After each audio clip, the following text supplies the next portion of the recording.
Oi, sejam todos bem-vindos ao canal Amor, Luz e Espiritualidade.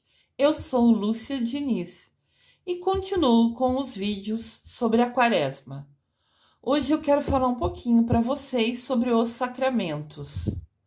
Sacramento, o sinal visível da graça de Deus.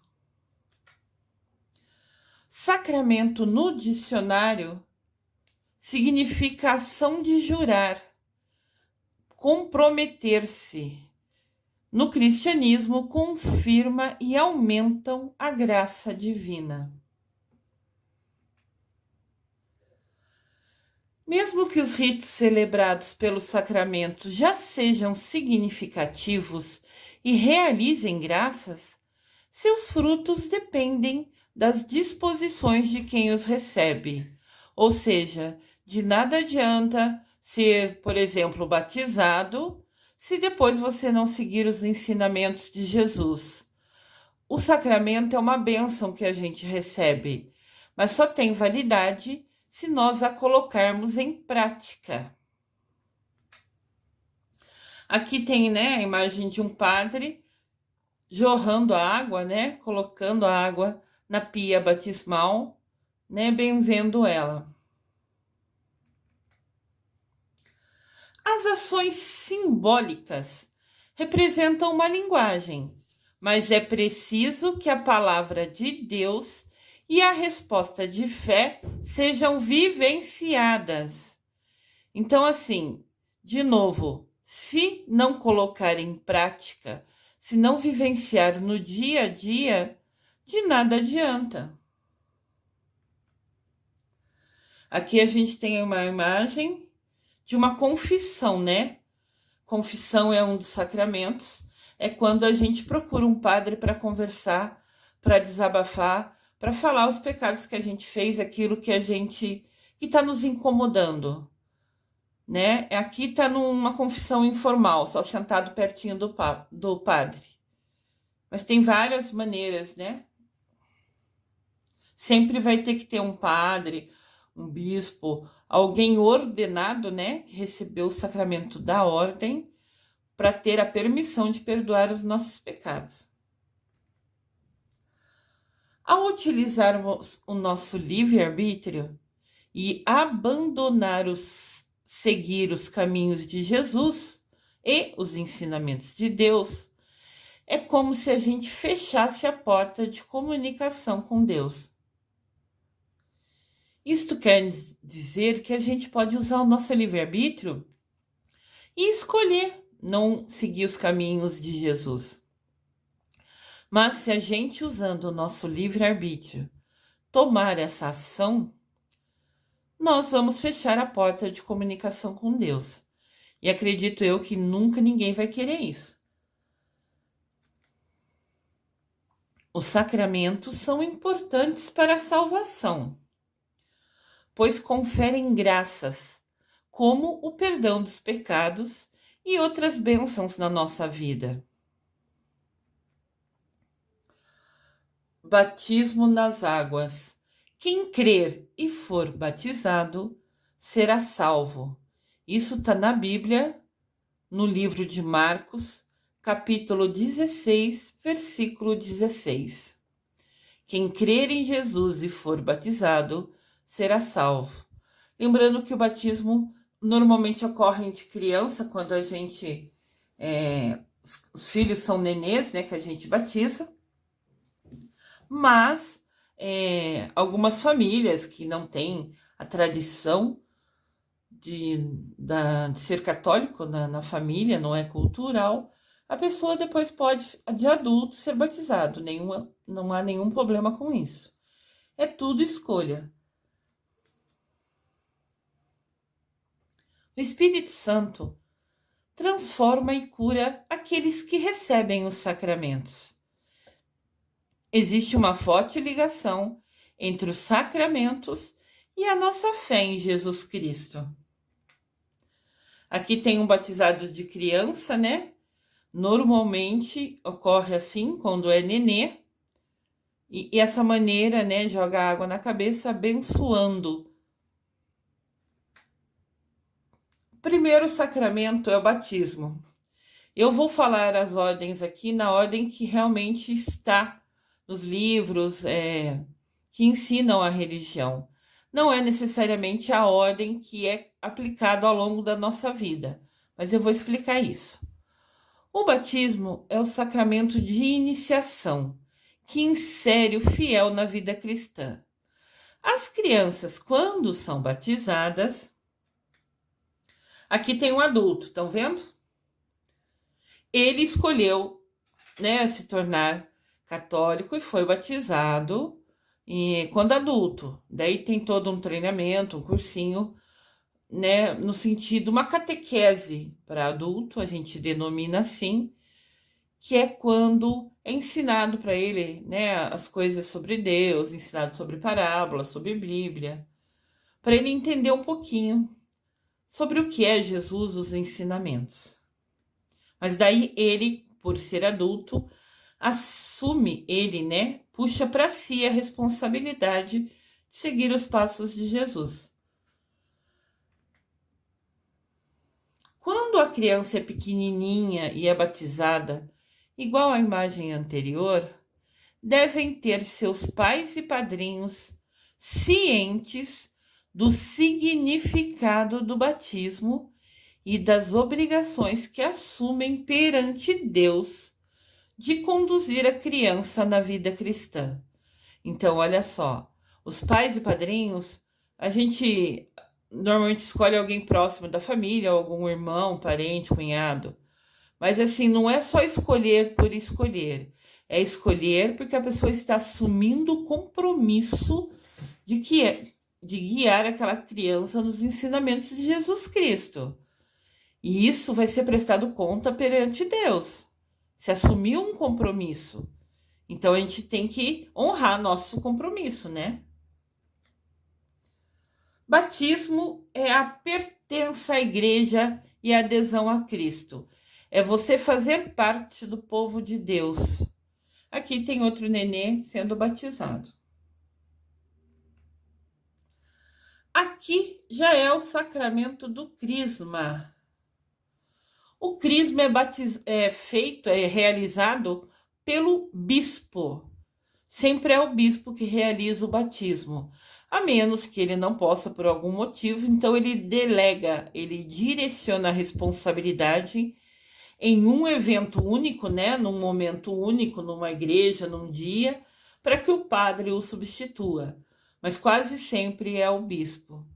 E aqui você vê que forma uma fila, dos crismandos, que são jovens que estão falando: agora eu estou assumindo os caminhos, eu decido seguir Jesus, eu decido seguir os passos deles, os ensinamentos dele. Daí os jovens fazem um cursinho, uma catequese de crisma, que a gente denomina, dura mais ou menos 1 ano e meio, 2, e depende do comprometimento. Tem que comparecer às reuniões, aos encontros semanais e ir à missa. Não adianta só aparecer lá, fazer o cursinho, a catequese do crisma e depois ficar sem aparecer. Quando você está assumindo o compromisso da religião, você começa a ter compromisso também de vir à missa, às vezes ajuda a levar o ofertório, às vezes faz uma leitura, se a pessoa lê bem, se a pessoa se sente segura para subir, para fazer a leitura, começa a participar de fato na missa, assumindo seu compromisso, colocando em prática. Como foi falado antes, não adianta nada receber a bênção do sacramento e não utilizar, não praticar. Então, ao longo já da catequese do crisma, os jovens já começam a assumir responsabilidade. Quando eu fui catequista de crisma, a minha turminha lá, os meus anjinhos, que eu sempre falo, fizeram um curso de coroinha, que é quem ajuda o padre no altar, e ao longo de todo o curso do crisma, eles se revezavam e eram coroinhas, ajudavam o padre lá na missa toda a Santa Semana. Foi uma missão muito linda, foi uma equipe, um grupinho que eu fico muito feliz e honrada de ter podido ensinar para eles. Sacramento do Crisma. Os fiéis são enriquecidos com os dons de Espírito Santo e convidados a testemunhar Cristo por obras e palavras. De novo, o que importa é colocar em prática. É realizada a unção na fronte, na testa, por um óleo consagrado. Quem está acompanhando os vídeos da Quaresma comigo aqui no canal, sabem que na Quinta-feira Santa, né, ocorre a bênção dos óleos, né? O óleo dos enfermos, o óleo dos catecúmenos, o óleo do batismo são abençoados e são guardados ao longo do ano todo. Então, quando ocorrer o crisma, vai pegar aquele óleo bento para passar nos jovens. Lembrando que crisma, quem realiza é somente o bispo, a menos que tenha algum impedimento e ele autoriza um outro padre para fazer um único dia substituir ele. Você pode ver aqui, né, o jovem recebendo o óleo na testa, né? É um sinal da cruz feito, né? O padre molha o polegar no óleo e passa e faz uma cruz na testa do crismando, se tornando crismado, né? Anteriormente, o óleo foi abençoado, né? E está ali inserido para a celebração. Para receber o crisma, o fiel deve ser batizado antes e estar instruído para renovar a promessa do batismo. Então, quando o jovem faz a confirmação ou crisma, ele está assumindo para si a responsabilidade de seguir os ensinamentos de Jesus. Ele tem que ser batizado. Se por acaso é um jovem que não foi, ele vai fazer então 2 cursos. Um para o batismo, em algum dia da semana, e em outro dia da semana fazer o curso do crisma. Daí ele vai ser batizado primeiro em algum momento e depois será crismado. É sempre nessa ordem, batismo, crisma. A crisma confirma o batismo. Então, se você não é batizado, como você vai confirmar uma coisa que você não recebeu? É importante destacar isso. Crisma é a confirmação na fé, ou seja, o amadurecimento no Espírito Santo de Deus. É você puxar para si a responsabilidade de seguir os ensinamentos de Jesus e colocá-los em prática. Aqui é o sacramento da comunhão. Sacramento da Eucaristia. Na Santíssima Eucaristia, Cristo se mantém e se oferece. Através dela, continuamente, vive e cresce a Igreja. A Igreja se fortalece, né? Aumenta o povo de Deus cada vez que alguém faz a primeira comunhão. Aqui, né? Uma criança está recebendo a primeira comunhão. Lembrando que o corpo aqui é o corpo de Cristo, abençoado, né?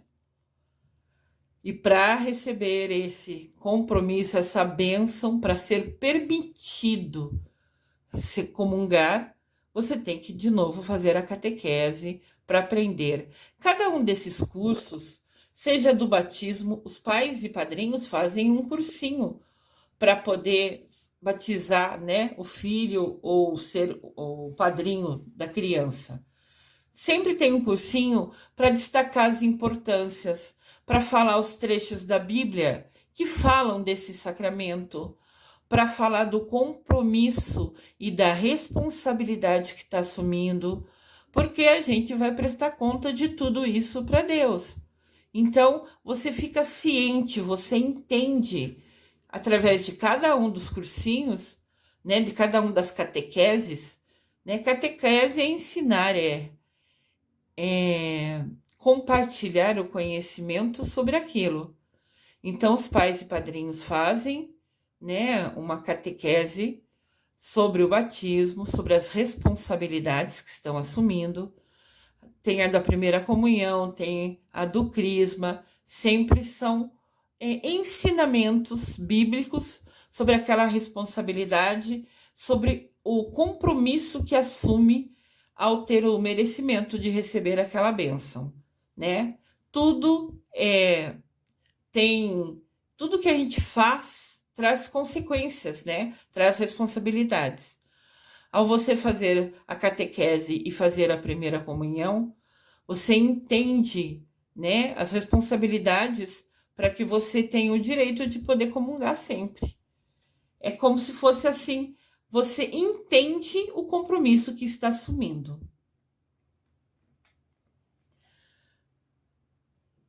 A primeira comunhão, né, a Eucaristia, simboliza a fonte pelo qual se vivencia a comunhão do povo de Deus e Jesus Cristo.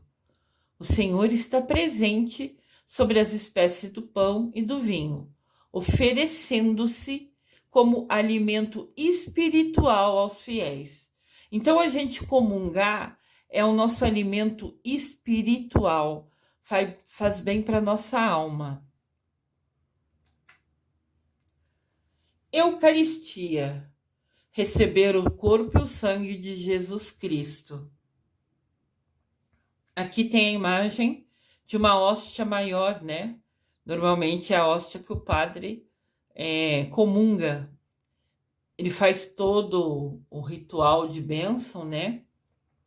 Aquele mesmo repetindo que Jesus fez na última ceia com os seus apóstolos.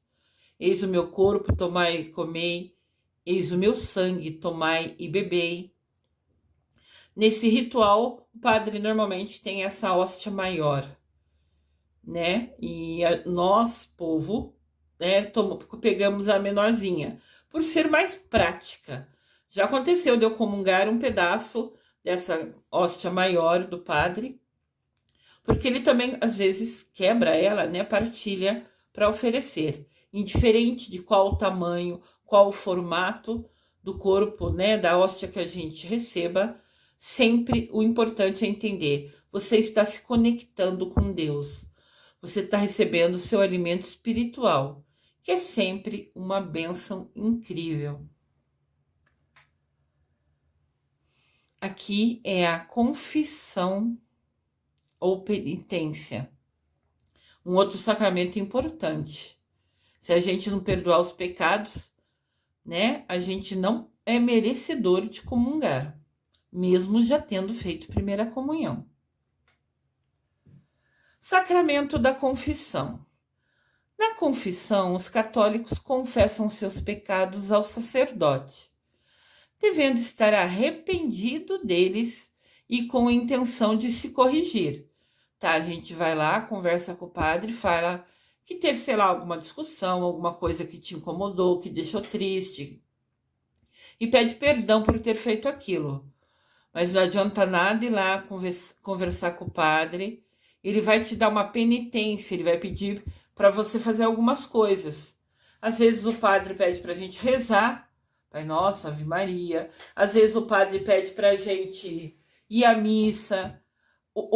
A penitência, o que a gente vai fazer, né, para pagar, entre aspas, os nossos pecados, é o padre quem decide. Ele recebe por inspiração o que ele deve direcionar como penitência. Convida, de repente, você para participar de algum evento, ajudar em alguma coisa. Vai ter alguma festividade, uma festa junina, alguma coisinha lá na igreja para juntar fundos, para arrecadar dinheiro, né? Para manter as coisas da igreja. Então, de repente, ele te convida a participar nesse evento. Então, pode ser qualquer coisa. Então, o importante é a gente ir lá, falar o que incomodou a gente, o que magoou, porque a gente agiu de uma maneira que depois entendeu que não era o certo. Vai lá, pede perdão, mas ciente que não vai repetir aquilo. Não adianta você fazer uma coisa errada e pedir perdão e amanhã repetir o mesmo erro, né? Quando você faz um erro a primeira vez, é um aprendizado. Se você repete o mesmo erro a segunda vez, é escolha. Daí você escolheu repetir, já ciente que era errado. Então você vai lá, confessa, né, arrependido e com a intenção de se corrigir. Pode ver aqui, olha que imagem legal essa. Você está conversando ali, né, com o padre, pedindo perdão, desabafando, falando tudo o que aconteceu. E o padre, quando te perdoa, falando, se você fizer tal penitência, rezar tal coisa, ajudar tal coisa, ir na missa tal tantas vezes, você está perdoado do seu pecado. Mas ele só faz isso porque ele tem o dom da ordem, né? Ele recebeu esse sacramento. Mas Jesus está te perdoando através dele. O padre ali é um homem que escolheu seguir a vocação de ser apóstolo, de ser discípulo de Jesus. Mas ali, quando ele te perdoa, falando, se você fizer isso, isso, isso, de penitência, seu pecado está perdoado. Quando ele fala, o seu pecado está perdoado, ele está sendo somente um instrumento de Deus para te perdoar, porque na verdade vai ser Jesus te perdoando. Entenda sempre isso.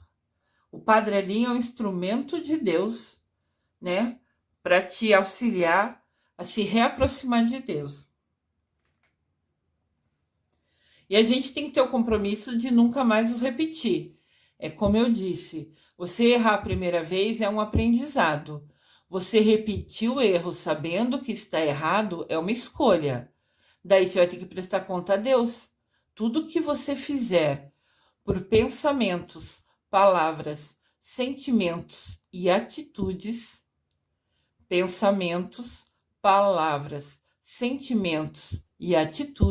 você vai prestar conta a Deus.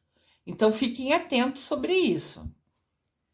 Então, se você se comprometer a nunca mais os repetir, a absolvição lhes é dada.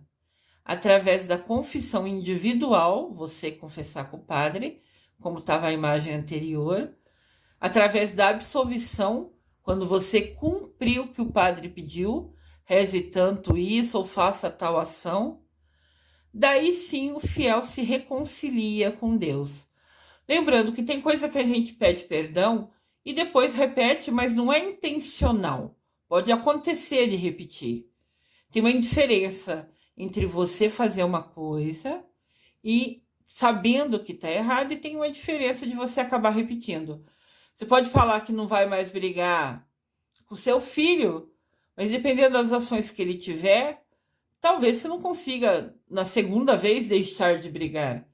Vai ser um aprendizado para você, uma evolução espiritual, parar de brigar com seu filho.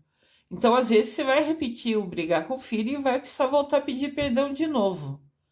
Claro que é o seu livre-arbítrio que interfere, mas às vezes você precisa aprender, entender, para que não se repita aquilo. Então, nesse caso, sim, você pode falar.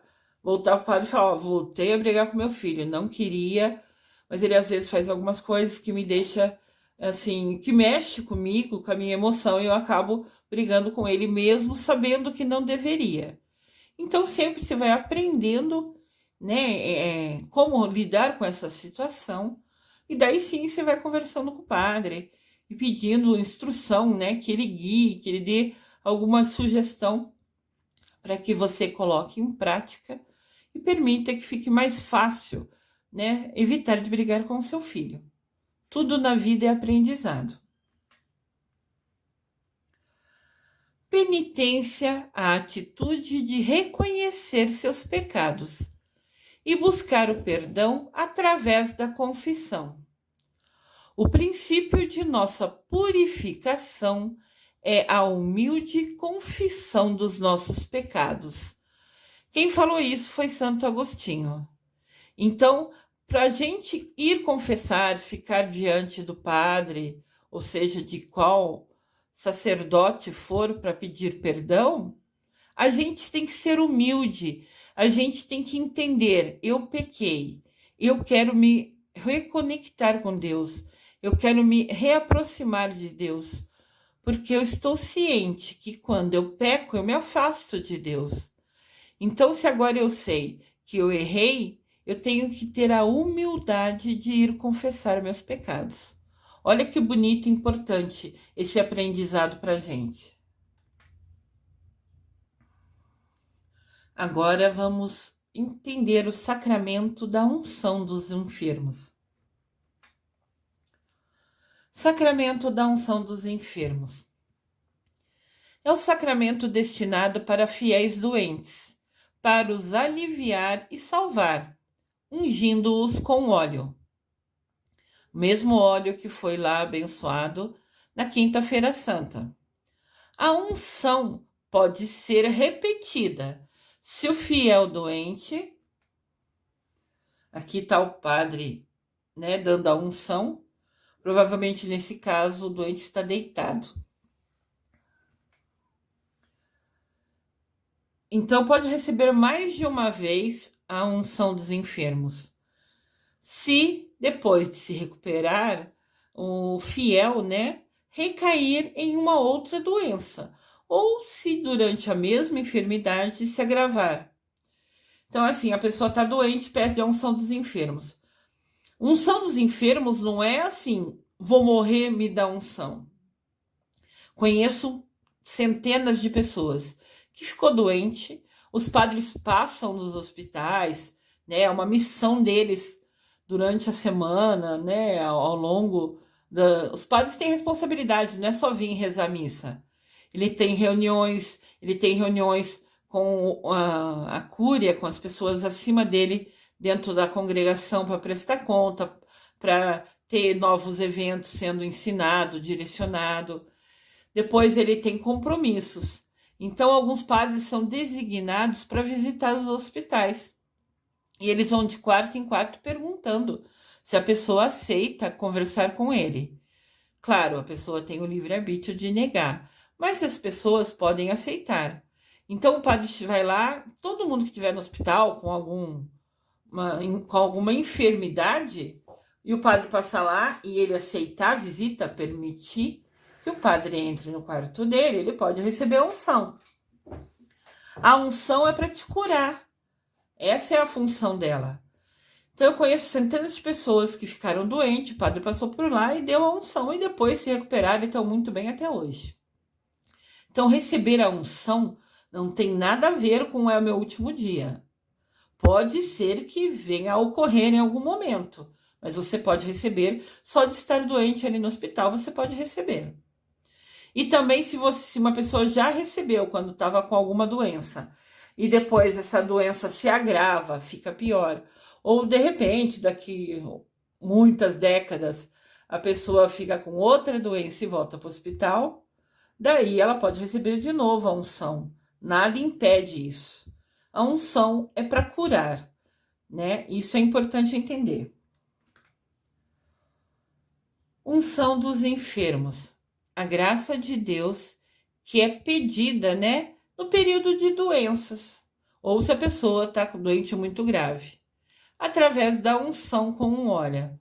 A pessoa é abençoada com óleo, né? Confessa, a pessoa se confessa, conversa com o padre, pede perdão, né? E recebe a bênção da unção dos enfermos. Aqui tem o sacramento da ordem. Aqui o bispo está abençoando o rapaz que decidiu seguir a vida dele sendo padre, né, guiando o povo de Deus, assumindo a responsabilidade, o compromisso de ser padre. Sacramento da ordem sacerdotal. Através do sacramento da ordem vem de ordenação, de, né, permitir, abençoar para que o jovem se torne um padre. É importante receber o sacramento da ordem por vocação, porque sente que esse é o seu caminho, essa é a sua missão.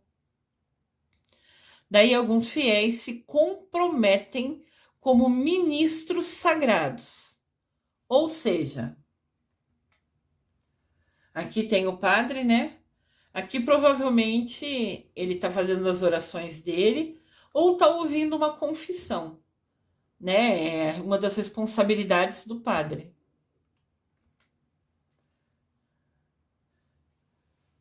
São consagrados para guiar o povo de Deus.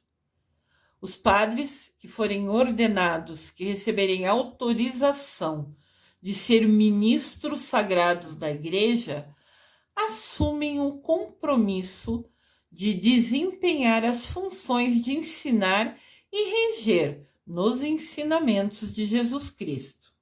Olha que missão linda, mas desafiadora. Ordem: o serviço dos padres, bispos, a servirem a Jesus e ao seu povo.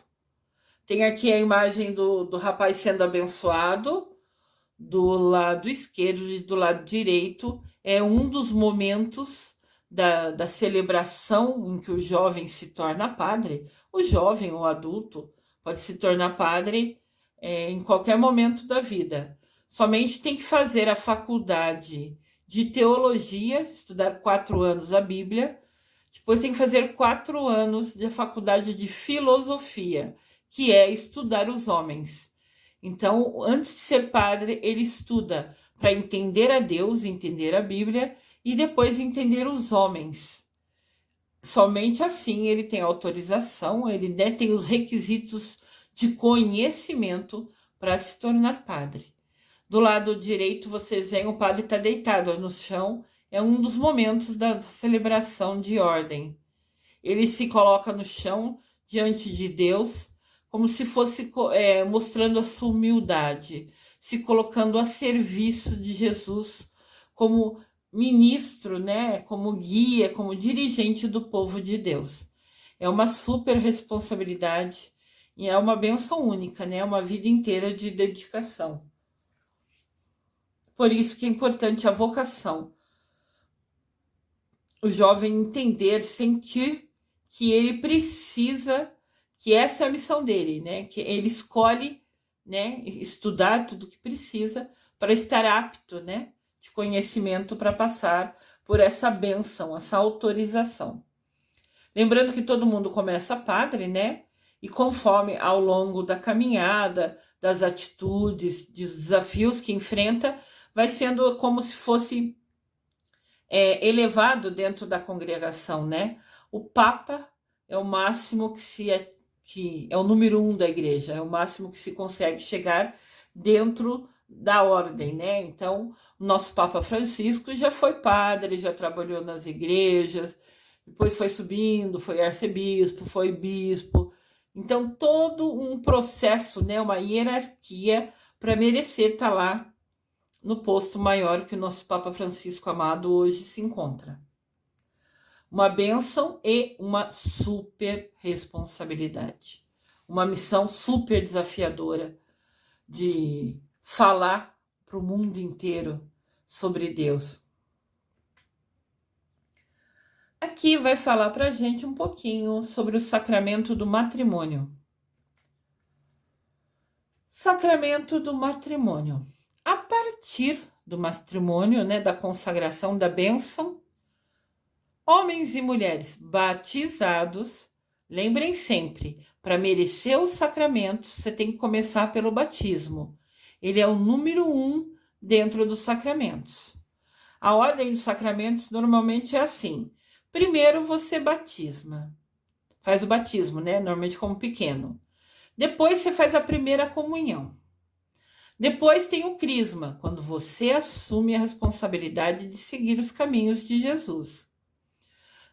Antes do crisma, você passa pela confissão, pela penitência. Então, é batismo, depois confissão ou penitência, você tem que confessar para poder comungar o corpo de Deus.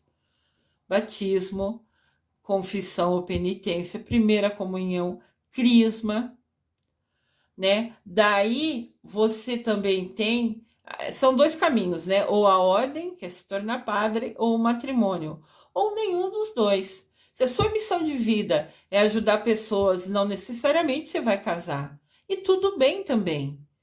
As mulheres são muito inteligentes, são muito capazes, são super poderosas.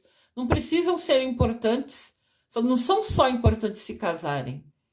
Conheço milhares de mulheres que decidiram nunca casar e são extremamente felizes, super realizados profissionalmente. Então, isso é uma escolha. Nunca entrem nesse padrão, eu sou obrigada a casar, eu só sou feliz se casar. Isso não é verdade. Dependendo da sua missão, você nunca vai casar e vai ser extremamente feliz. O que importa é a sua conexão com Deus. Entendam isso sempre, tá? Mas quem escolheu o matrimônio sempre vai ter que ser batizado antes. Eles se entregam e recebem reciprocamente, ou seja, um ao outro, né, em um compromisso de amor, regido pelo bem do casal e a educação dos filhos, seguindo os ensinamentos de Jesus Cristo. Quando você casa na igreja e recebe a bênção do matrimônio, você assume a responsabilidade, o compromisso perante Deus, que vai, quando tiver seus filhos, se os tiver, você também pode casar e nunca ter filho, tudo bem também. Se você tiver seus filhos, você vai guiá-los nos caminhos, nos ensinamentos de Jesus Cristo. Cada bênção, sacramento é uma bênção. Cada vez que você recebe um, você tem uma nova responsabilidade diante dessa bênção. Entendam isso. Aqui tem o casal, alguns casamentos tem uma missa junto, né? Daí o casal comunga. Aqui o padre está fazendo, né, aquele momento de consagração na frente dos noivos, né? Que provavelmente é um casamento com missa. O compromisso desse casal, este amor, se expressa através de ações diárias, todo dia um cuidando do outro. Por exemplo, com muito respeito mútuo e dedicação ao outro. Você assume o compromisso que vai cuidar daquela pessoa, que vai estar ao lado dela, ser amigo, ser parceiro, estar junto com ela nas horas difíceis, estar junto com ela nas horas de alegria. É um compromisso, é uma união selada em respeito mútuo. Isso é essencial entenderem. Matrimônio é a união para a felicidade e o amor, que é o casamento.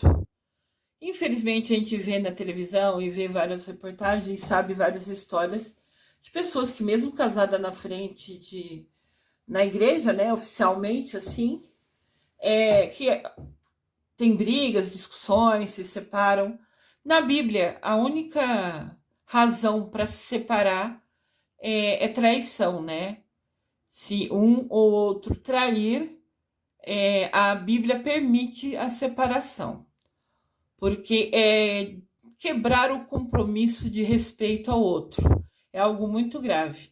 Então, para a igreja permitir uma separação, um divórcio, tem que ser somente por motivo de traição.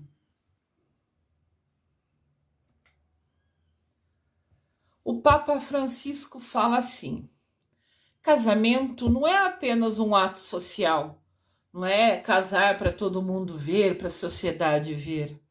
É uma vocação que nasce do coração. Então entendam, o padre, para receber o sacramento da ordem e assumir o compromisso de ser o ministro que vai guiar o povo de Deus, é uma missão de vida. Você escolher se casar também é uma missão de vida, é um compromisso muito sério.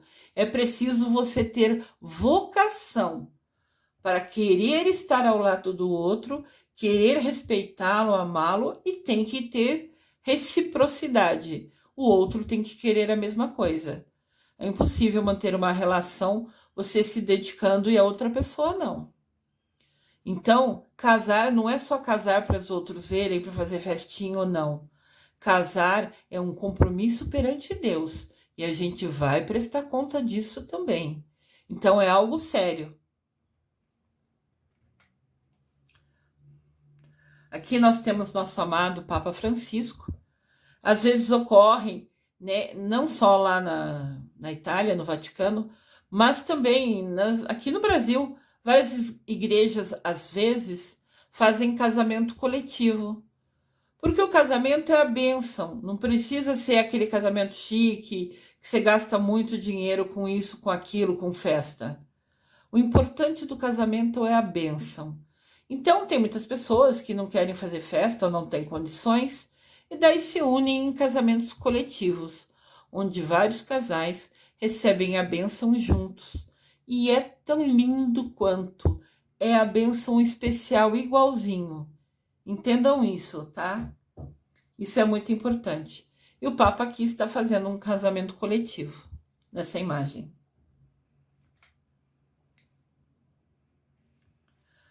Agora eu quero comentar com vocês um pouquinho sobre a importância do número 7 na Bíblia. Sacramentos são 7 e nunca foi por acaso. Não existe coincidência, nada é por acaso. Tudo tem um motivo. Então, a importância do número 7 na Bíblia. O número 7 da Bíblia significa perfeição. Aquilo que é o todo, é o correto, é o perfeito.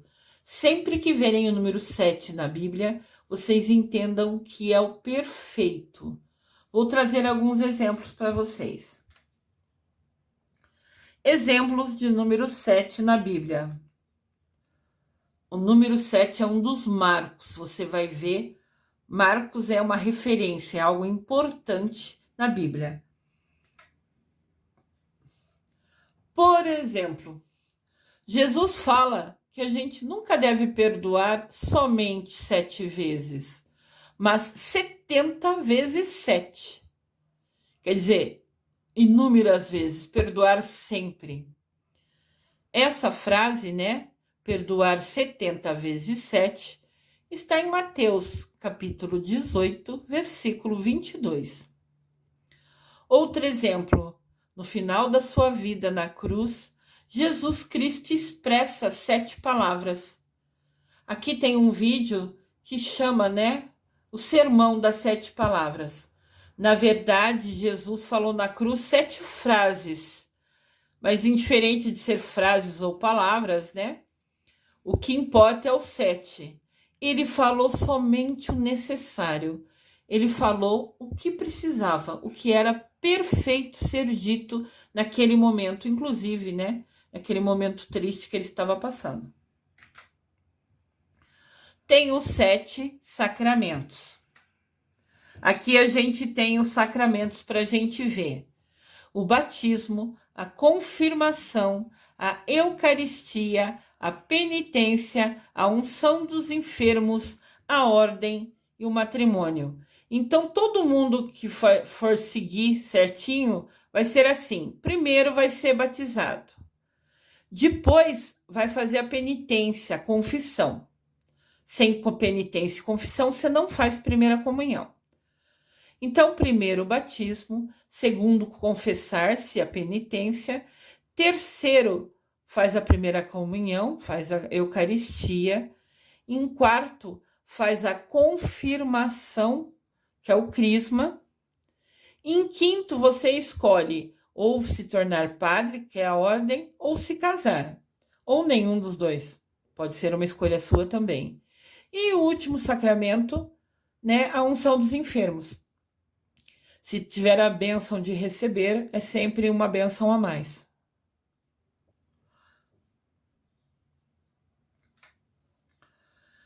Deus também, outro exemplo de 7 na Bíblia, criou o universo em 7 dias.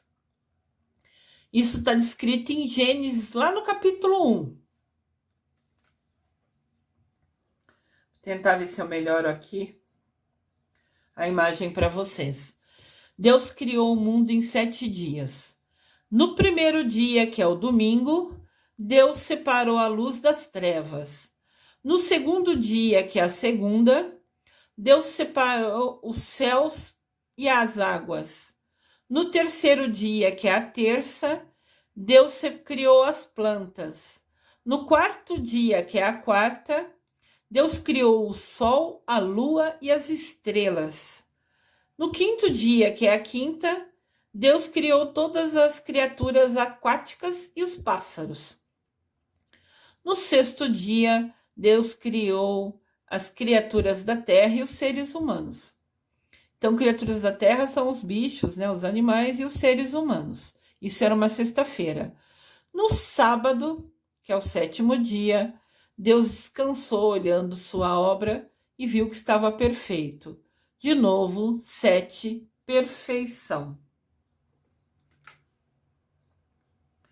Também tem os 7 pecados capitais. Vocês conhecem quais são? Eu trouxe aqui uma imagem para quem não conhece entender um pouquinho. Os 7 pecados capitais são soberba. A pessoa se acha. Eu sou melhor que todo mundo, eu sou isso, eu sou aquilo. Quem age dessa maneira está sendo soberbo. Está cometendo um dos pecados capitais. A ira também é um pecado capital. A pessoa, sei lá, o outro quebrou o brinquedinho dele e o que tá com o brinquedo inteiro tá todo feliz, e aquele que teve seu brinquedo quebrado tá muito bravo, com muita raiva, né? Então isso é a ira, é ficar assim possesso, muito, muito, muito bravo. Outro pecado capital é a inveja. Aqui no desenho em cima, no canto superior direito, a mocinha tá mostrando que comprou um vestidinho e a outra tá assim, eu também queria para mim. Sabe assim, quando alguém tem alguma coisa e a outra pessoa fica com inveja, queria ter a mesma coisa que a pessoa tem. Isso é um dos pecados capitais. Embaixo, no lado esquerdo, inferior, tem um rapazinho somente juntando dinheiro, juntando dinheiro, juntando dinheiro. Isso é avareza. Só pensar em ter dinheiro, só pensar em ter lucro, sabe? Passar por cima das outras pessoas sempre para ter lucro. Isso é um pecado capital. A luxúria é um pecado capital. É você desejar a namorada do outro, desejar ficar com alguém que já tem compromisso. Você é até um mandamento, né? Não desejar a mulher do próximo. Então, essa coisa de você ficar querendo o que é de outra pessoa, pensando, né, em namorar a pessoa que já tem alguém, isso é luxúria, é um pecado imenso. Tem a gula, que também é um pecado capital. A gente come porque o alimento é o combustível do nosso corpo. É ele que traz para a gente nutrientes, vitaminas, né, sais minerais, proteínas, para que a gente viva, né? Para a gente ficar vivo na Terra, é preciso se alimentar. Os alimentos é nosso combustível para o corpo funcionar.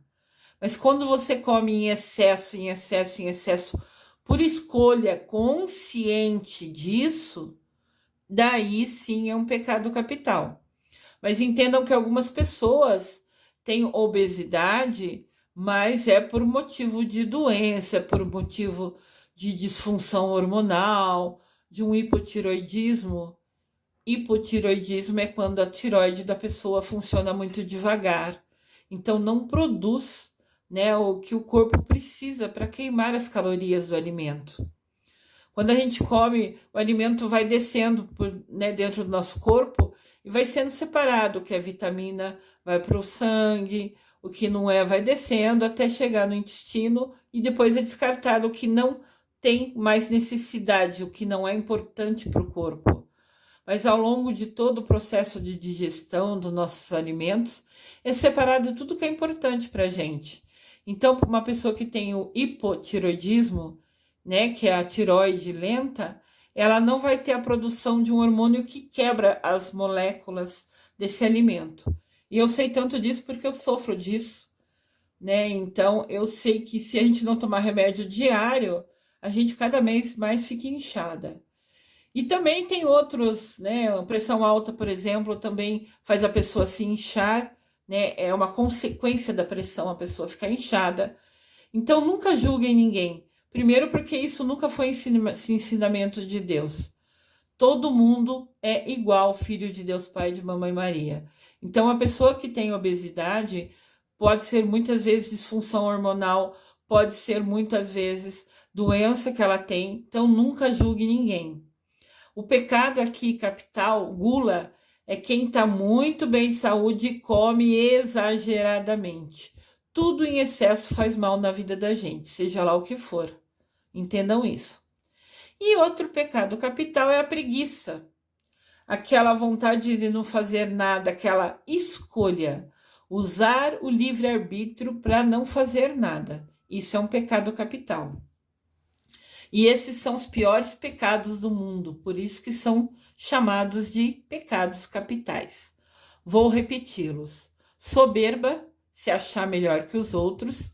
Ira, ficar com raiva, ficar possesso. Inveja, querer ter o que os outros têm. Avareza, só pensar em dinheiro. Luxúria, ficar desejando o que é de outra pessoa, né? O parceiro, o companheiro de outra pessoa. E só pensando, né, nisso. Gula, pessoas que comem em excesso sem ter nenhuma doença. E preguiça, também são 7. De novo, a importância aqui é o número 7. Esse grupo é o perfeito de mais grave, entendem? Como eu desconhecia se todos sabiam quais eram, resolvi compartilhar com vocês. Os 7 dons do Espírito Santo. O Espírito Santo tem 7 dons. De novo, o 7 é a quantidade perfeita, necessária. Os 7 dons do Espírito Santo são sabedoria, entendimento, conselho, ciência, fortaleza, piedade, temor de Deus. Vou repetir. Sabedoria, entendimento, conselho, ciência, fortaleza, piedade, temor de Deus. Vou explicar um pouquinho do que é. A sabedoria não é a sabedoria do mundo, mas ser sábio é reconhecer e buscar a verdade do nosso próprio Deus. Deus é nossa fonte de sabedoria. Entendimento é aceitar, é entender as verdades reveladas para nós por Deus, os ensinamentos dele para nós. Conselho é a luz que o Espírito Santo nos dá. É quando a gente percebe, quando a gente fica em dúvida e fala assim, eu vou fazer assim ou vou fazer assado? Eu vou agir assim ou vou agir de outra maneira? Quando você é iluminado, quando você obtém uma resposta de qual caminho seguir, você está recebendo um conselho dos seres de luz do Espírito Santo. Ciência. Não é a ciência do mundo, mas a ciência de Deus. É a verdade que é a vida. É o dom do Espírito Santo que nos caminha, né? Nos ensina a caminhar, a seguir aquilo que é a nossa vocação. Então, cada um de nós tem uma missão de vida, tem um dom de Deus em destaque. A gente leva um tempo para descobrir, precisa estudar, precisa ler, precisa fazer curso, para que você entenda, tenha percepção. Algumas pessoas são mais sensitivas e já sabem qual é a missão dela. Eu conheço um rapaz que tem 15 anos e falou que a vocação dele é ser padre e ele vai estudar para fazer isso.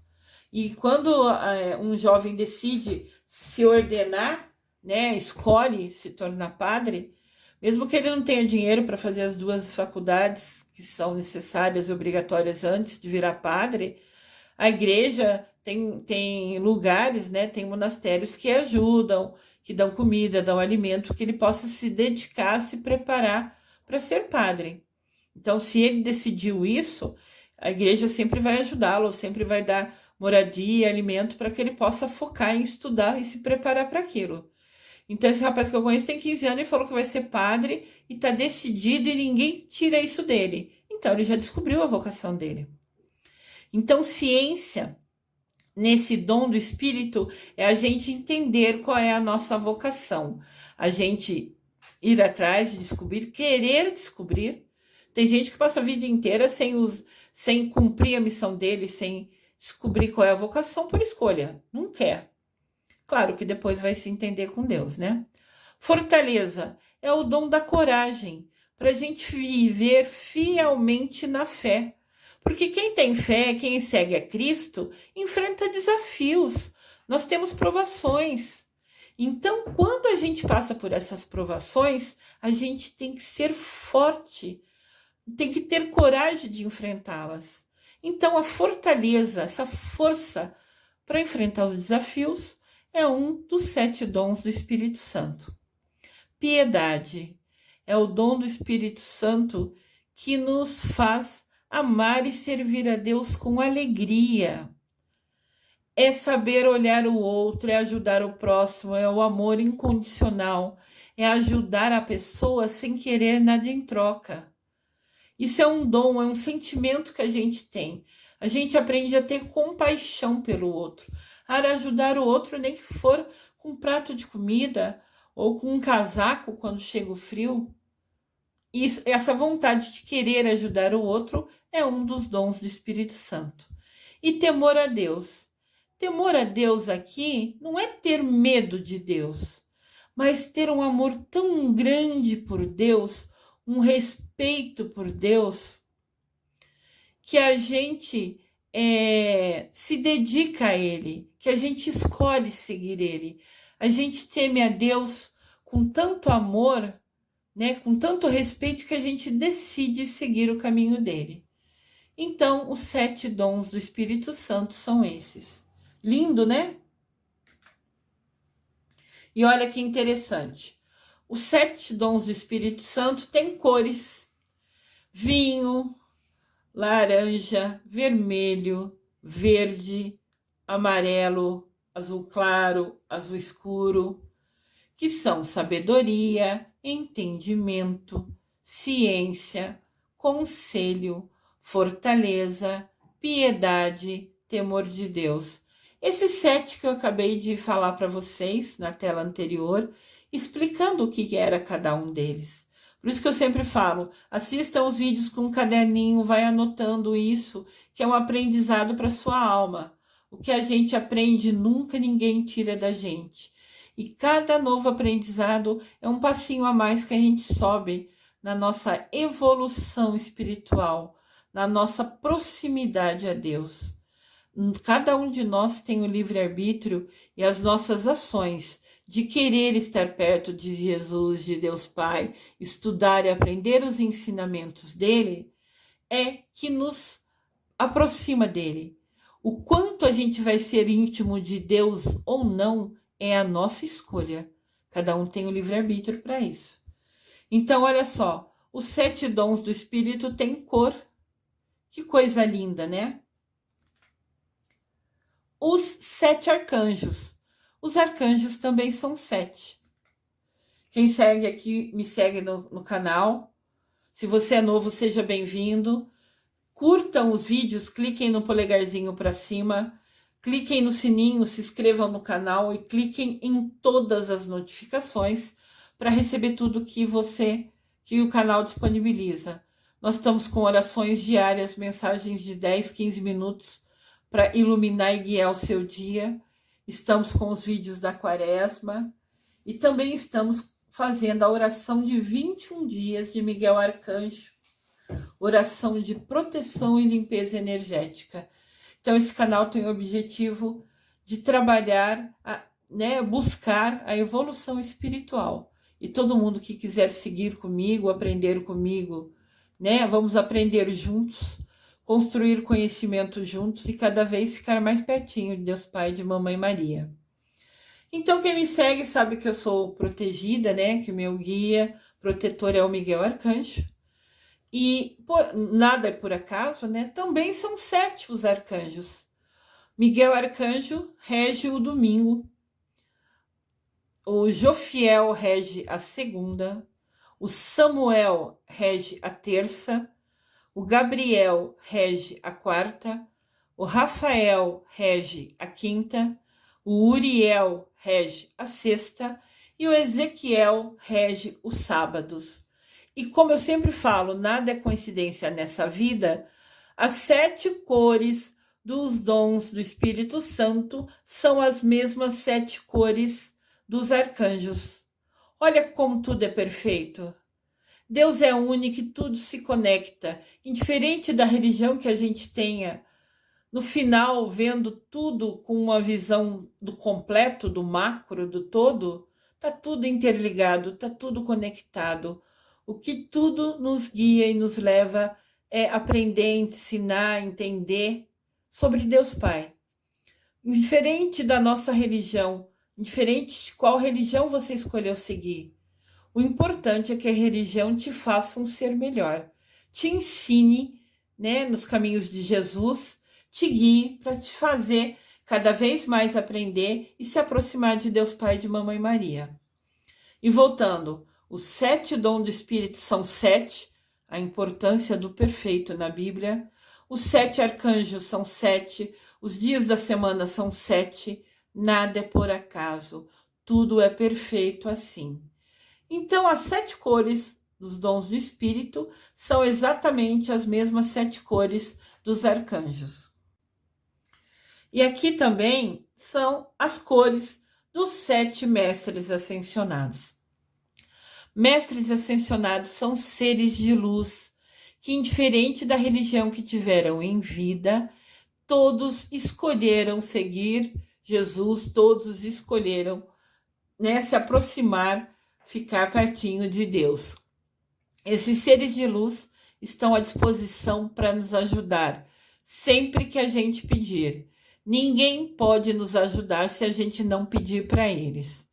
Da mesma maneira que os 7 arcanjos que eu mostrei na tela anterior estão à nossa disposição. Miguel Arcanjo está sempre comigo, eu peço por ele, eu chamo ele a todo momento e sei que ele está ao meu lado. Eu sinto ele me ajudando, me instruindo, acalmando a minha mente, né, falando no meu coração comigo. Então aqui esses seres de luz, os mestres ascensionados, indiferente da religião que tiveram, são seres que chegaram à evolução espiritual máxima, ao máximo grau de bondade e de humildade. Exemplo de ser de luz, de mestre ascensionado, é Buda. Buda, né, seguiu em religião o budismo, em vida, né? E é um ser de luz, chegou ao máximo de luz possível, de extrema evolução. Aqui do nosso lado esquerdo, o primeiro em azul é o mestre Almória. O mestre Almória foi Abraão em vida. Ele teve 12 filhos, que formou, né, as 12 tribos de Deus. Então, nada é por acaso. Ele escolheu se dedicar, se conectar, estudar e ficar pertinho de Deus. Lembrando que para a gente evoluir, a gente tem que ler, estudar, assistir vídeos, se dedicar. É tudo um aprendizado. A cada aprendizado, a gente entendendo e colocando em prática, é um passinho a mais que a gente dá na nossa evolução. Do lado direito aqui, o último, né? O primeiro do lado direito é o mestre Saint Germain. Mestre Saint Germain é São José, foi o pai de Jesus em vida. E ele, com todos os passos que ele deu, com a busca, com o estudo, com a prática, hoje ele é um ser de luz que a gente pode pedir ajuda dele a qualquer momento. Então entendam, indiferente da religião que a gente tenha, o que importa é que a religião nos faça uma pessoa melhor. Mas no todo, olhando o macro, a situação inteira, Deus é único acima da gente e todos nós, indiferente da religião, estamos interligados, estamos conectados. Os dons do Espírito Santo são as mesmas cores dos dons dos 7 arcanjos, a mesma cor dos dons do Espírito Santo, dos 7 dons, são as mesmas cores dos 7 arcanjos, são as mesmas cores dos mestres ascensionados, dos seres de luz. Eu vou fazer no segundo semestre um curso totalmente online, gratuito aqui. Quem quiser aprender mais sobre os mestres ascensionados, sobre os arcanjos, eu vou fazer esse curso no segundo semestre. Convido a todos que quiserem. Então, o importante é vocês entenderem. O 7 é o perfeito. Tudo está interligado. Os 7 dons de espírito, 7 arcanjos, 7 seres de luz, todos estão interligados. E agora o mais importante, voltando aos 7 sacramentos, né, que é o foco do nosso vídeo. Aqui a gente observa que os sacramentos estão divididos em 3 grupos. O primeiro é a nossa iniciação cristã, que envolve o sacramento do batismo, a primeira comunhão e a crisma. Esses 3 sacramentos fazem parte da nossa iniciação cristã.